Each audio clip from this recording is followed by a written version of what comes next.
તળાજા શહેરની આસપાસના હાઈવે ઉપર રસ્તે રઝળતા પશુઓને પોલીસ દ્વારા અકસ્માતો અટકાવવા રેડિયમ બેલ્ટ બાંધીને સરાહનીય કામગીરી કરી હતી।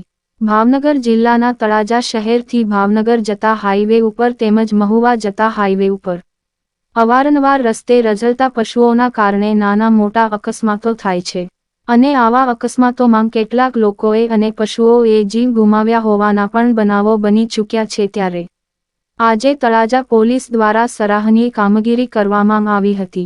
ફરજની સાથે સાથે સરાહનીય કામગીરી કરવામાં આવી હતી, જેમાં તળાજાની આસપાસના વિસ્તારમાં હાઈવે ઉપર પોલીસ અધિકારીની ઉપસ્થિતિમાં પોલીસ સ્ટાફ દ્વારા હાઈવે ઉપર રસ્તે રઝળતા પશુઓને રેડિયમ બેલ્ટ બાંધવામાં આવ્યા હતા, જેથી કરીને રાત્રિના સમયે વાહન ચાલકોને પશુ દેખાઈ આવે અને અકસ્માતો અટકાવી શકાય તેવા હેતુ સાથે આજે પોલીસે વિવિધ વિસ્તારોમાં પશુઓને રેડિયમ બેલ્ટ બાંધી અને સરાહનીય કામગીરી કરી હતી।